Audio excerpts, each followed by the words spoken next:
Yesterday's announcement was an admission by Attorney General Garland that they have not been truthful. Department of Justice hasn't been truthful with the American people, and it goes right to what you just said: is that he did not have the authority to make the decisions, as he said in that October 7th, 2022 meeting. So that gentleman right there is one of two whistleblowers. Gary Shapley's his name from the IRS, reacting to the appointment of that special counsel.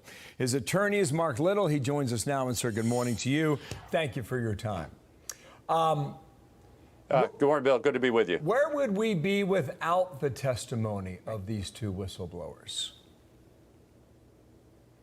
It's pretty clear, Bill. First, thanks for having me. It's pretty clear that there probably would have never been a plea deal or even an effort to resolve this case without the whistleblowers coming forward. And I'd like to point out one little fact that came out in the pleading that was filed by the defense. And they have 4 law firms on this case representing the Biden family. They referenced in their pleading yesterday that the prosecutors reached out to them in May of 2023, just this past May, to give an invitation to initiate plea discussions. That's a pretty crucial fact when you look at the timeline of what was happening with the whistleblowers come forward. If you recall, I wrote a letter to various committees at Congress on April 19th of this year, noting that I represented a whistleblower who wanted to come forward in a major investigation by the Department of Justice to discuss conflict of interest and possible false statements by a presidential appointee. On May 24th is when Gary Shapley first came forward and revealed that he was a whistleblower to come forward. The timing is precarious when the defense says the government reached out to have a plea in May, the same month. It makes it sound like they were never going to charge this case, but then because the whistleblowers were coming forward, they decided to just see if they could get this thing resolved quickly. And they moved too quickly, and they made a bunch of mistakes, like they've made mistakes throughout the investigation. Mark, could you react to Congressman Goldman?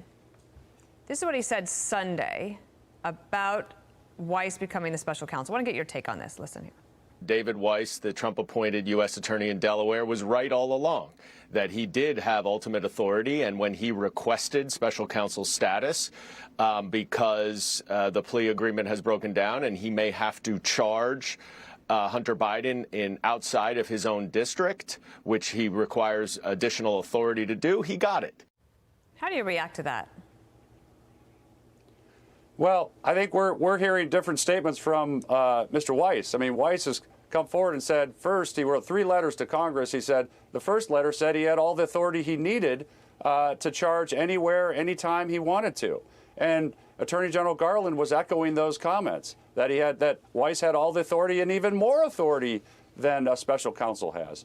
Then he wrote a second letter saying, well, it's common practice to consult with U.S. attorneys in other districts, to partner up with them if you want to bring a case, and only in those circumstances, if that's denied, would he seek special counsel status. Well, Gary Shapley, if you recall, his October 7th, 2022 meeting, that was that red line meeting where Weiss told him that, and other executives with the law enforcement agents, that he tried to bring it in D.C., he tried to bring it in L.A., but he was refuted, he was denied. And he sought special counsel back then, authority from DOJ, and he was declined for that. And so these statements are bouncing all over the place. When Attorney General Garland said that Weiss had more authority than a special counsel, is in fact that he's now been appointed a special counsel. Does that mean he got a demotion? I mean, their statements don't make sense with each other, and they're across the board. And really appointing Weiss as special counsel now really doesn't give confidence in the American people that this thing's going to get done the right way, under the facts, under the law. Let's try and squeeze in 2 more. Go ahead, Dana. I was just going to say, do you think that the timing and the appointment of David Weiss as special counsel is suspicious? Well, there's so much history under the water over the dam.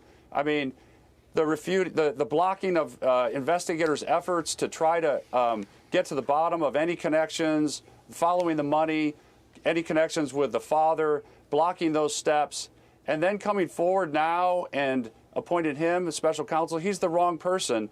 I've always called for a special counsel in this case so that somebody neutral could get to the bottom of the facts and charge the facts under the law, but also But not people just would that, argue that Weiss but is not review neutral what happened under because Weiss. he has been on this from the beginning. Quickly. Without the House hearings, many of this stuff we don't know. Now that you have a special counsel, do the House hearings happen? Does Weiss appear before a House committee at the end of September as he's scheduled or not?